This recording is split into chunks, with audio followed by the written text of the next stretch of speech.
Ladies and gentlemen, welcome back to my YouTube chit chat. My name is Inazak and this is my YouTube channel. So guys, I want to take this latitude to thank everybody who wished me well and good health. I'm back alive and kicking, and I'm acutely sure I'm doing fine, as you can see. For those who didn't know what was happening with me, I was having a cold flu. Now with a lot of fruits, fluids, electrolytes, and a more of concoction ginger has done wonders. My throat is clear, and the reasons as why I've come back to this YouTube street and YouTube wavelength is because I can speak. I can use wisdom that could as well be so clear and palatable to you guys. Without mincing my word, let's just dive deep. It is quite unfortunate and absurd that Gintu and the cohorts have embarked on an emotional manipulation, translating into a fraud. Listen to me carefully. It's always been my principle that a minor must always be protected from all sorts of manipulation, including sexual abuse, emotional manipulation, or fraud. So why am I saying there's emotional fraud? I'm saying there's emotional fraud through blackmail. That a particular kind of a minor is being forced to say things that she doesn't know. Perhaps if you watch the video below, you might be well acquainted with what I'm saying. So let's watch the video below, then I will come and put the gist into its perspective. You are a top handyman. Top handyman today. How is the work? The work is... See my hands. See my hands, yo. Hey, and support us. Right now, this segment is coming to you live. It's one-on-one, and much of the subscribers have ever talked about they want you to go back to school. And you can just give us a little synopsis about you. Did you finish your school? It is hard to give, but I don't think by now, I don't think I can give. You can go back. Can you go back to school? I can't, but yeah, I can. You can. So even tomorrow, whenever we process everything, you can just go back to school. Yeah, I can. So right now, how is the baby? She's okay. She's okay. Yeah. Oh, she's a she. What's the name of our pretty girl? She's called Abigail. Abigail. Yeah. It's falling. Exactly. So and right now she has a kid. Yeah. Does he take care of? Actually, and after that, actually that lady, she never turned to school. Ernesto's sister. She has never gone back to school. Exactly. And she was a form 3. Yeah, exactly. A form 4. She was a form 4. A form 4. Yeah. And he was only yesterday he was waiting this for year 8 months, was to settle for his national exam. If you watch that video keenly, that is a typical case of fraud and blackmail. Why? Using the minor and unfortunate occurrences for content. It's Gintu and the cohorts are just for the content hungry, and we are going to deal with that maybe in the next episode because it's the content. Nobody cares about the issue and the plight of these ladies. All they care about is to play with the people's emotion, busting their bubbles when hefty their pockets. This is what is Gintu is well known of. Gintu is there not to help the girl. Gintu is there to do content and to do an expose that will never live, that will never have the girl, never seen the girl being helped. And that's what we call the emotional fraud. Emotional fraud. Such issues shouldn't be approached and treated the way Gintu is doing it. It's quite unfortunate that they've just decided to do it. Even Max One, who have destined themselves as a youth leader, cannot fill in the gap. I've just been ranting for content-wise. First one to run to do content, while the plot of these ladies will be left. Rusting will be left, while no one themselves. while the donors and the sponsors are channeling money into the pockets of the lazy gang, channeling money into the pockets of its Gintu and Mugesi to do a blackmail and a propaganda using the less unfortunate and vulnerable in the society. They don't care about these people. They don't care about them. This is what we call the emotional manipulation, tantamount to fraud going forward. If at all there is a known predator in Nyaboanze or elsewhere who have been predating on these ladies, that predator must be taken to the book and must face the law and the legal consequences.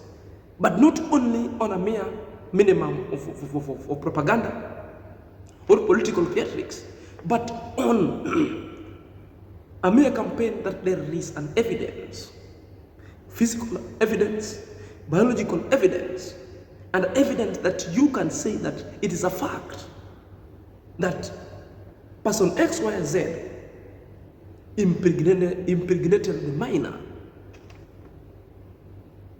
not a mere vexations and a trajectory that is Gintu and the cohorts have taken this kind of situation going forward. The plight of the ladies, that's why most of it, the ladies' plight will ever be vulnerable, because they attack it with emotional, they bring the predators themselves to come and imitate other things, because it's Gintu is a predator. Right now, what is Gintu is doing, it's profiling that lady in her state of being, and the plight is not being addressed, it's not being helped, using the lady with the unfortunate event for content. That's a fact. If you want to approach these issues with the blackmail, with already a campaign of a targeted group, of a targeted person, that this person must go down, that this person must be the one who might have done this thing, therefore we are losing the script. Therefore, we are not helping our ladies in the society, we are not helping our people in the society, because there is already a known person in our minds. There's already a targeted person in our mind that this problem must be attributed to. Yani, somebody wants to force you to be a biological father of someone, which is a problem. My friend, you cannot force things. You cannot force things. Factual things shall ever remain factual.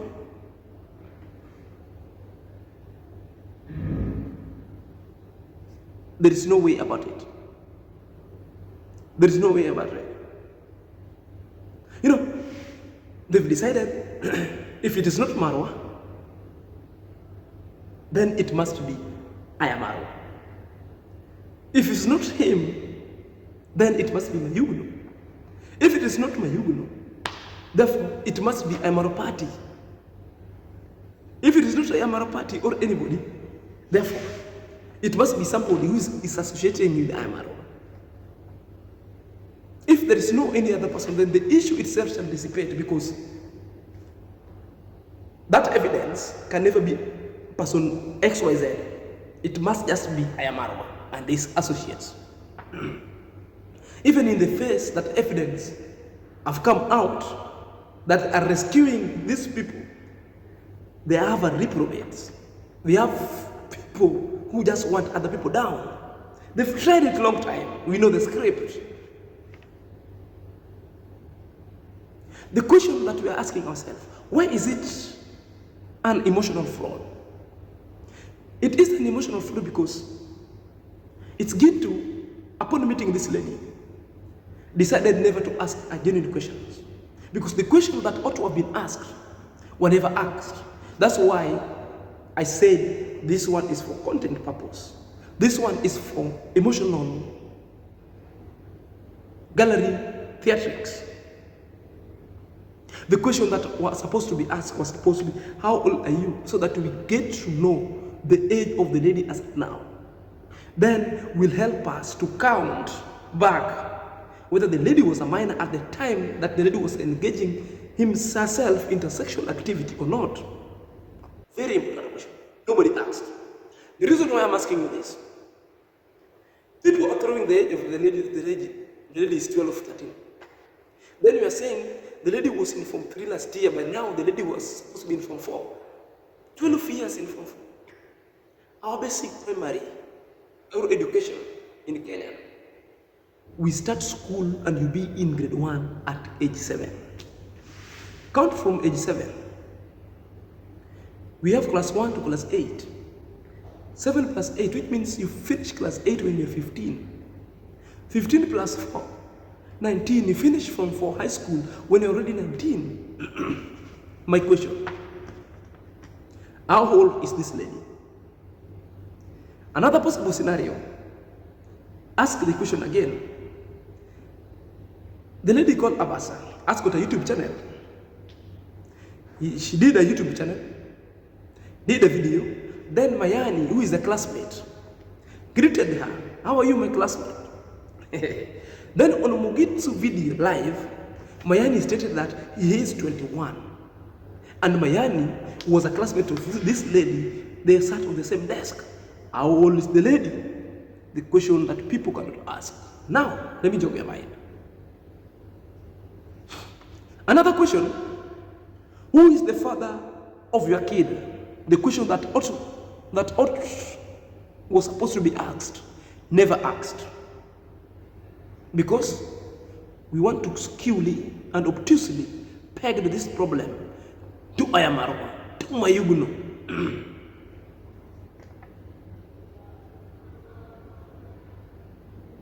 You understand what I'm saying? Another question ought to have been, where is your parents? Because the reasons why you're asking the parent, we need to get the story because most of the parents know what really happened. And engaging the parents will let you know even the father of these little children that have already been given birth to.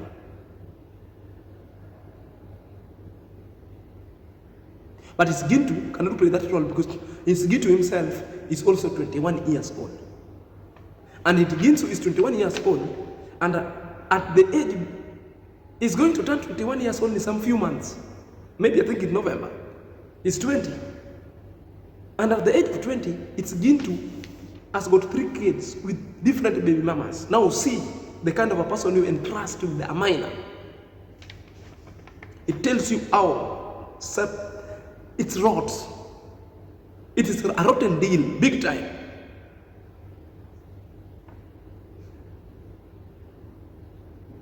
Ask them, what are the parents saying?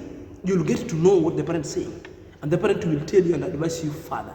The parent will tell you, those who are responsible, whether they have reached to the level of taking the legal redress or not.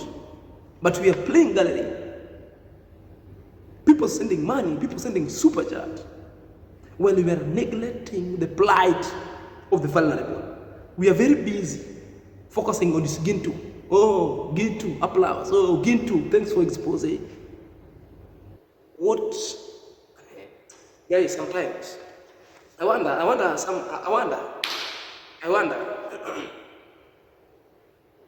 Then you ask the question, the lady and the mother, how can we help the situation going forward? The question was never asked. If you had even one question that was being asked in that video, can you please show me at the comment section? Show me at the comment sections. I still want to see. There are too many gaps that give to the predator as a resorted to misuse the minor or the girl in the equation in a manner that benefits him, not the lady. How? Using the lady for content, using the plight of the lady with the unfortunate situation that happened for content, people super slapping everything. The money that Gintu wants to collect will benefit Gintu himself, and the lady will end up doing the same problem. Who will they blame later? Do we want to solve the problem, or we are looking to apportion this problem to Amarwa, to Mayugunu? You must choose one thing for you to help the lady. You want to apportion this problem to whoever you think deemed fit for the problem in the face of the evidence. You have got no evidence, therefore you are pointing fingers, because the evidence itself will be physical, therefore biological. Then you provide the facts to prove it. But you guys, oh, it's Gintu is saying, I am Arwa. Oh, it's saying, Mayugulu. My friend, you are trading on a very dangerous ground, a very fatal ground. So long as the fingers are not pointing at Ayamarwas and the associates, then the rhetorics itself shall dissipate, because they have not found anyone to apportion this problem to, because they only wanted to associate with Ayamarwa this problem. Ayamarwa, it must be Ayamarwa. If not Ayamarwa, then it must be Mayugunu. If not Mayugunu, therefore it must be anybody closer to Marwa and Mayugunu, or anybody associated with Mayugunu or Ayamarwa party. That is the narrative. We'll never help. We'll never help. I'm one kind of a person that I've ever said that if there is anyone who is a predator and preying on our ladies, young ladies also, and school-going kids, these people must be taken to jail. Not on a mere rhetorics and a theoretics kind of vexations, but on an evidence which is so contextual enough, strong enough, that can prove the case that this is the guy who has been preying on our ladies and minors around. But when you're pointing fingers, apportioning blame without a fact, therefore you're just making this issue to be a normal vexations within the YouTube street, just for money, for content itself. Until next time, this is Senior Zach.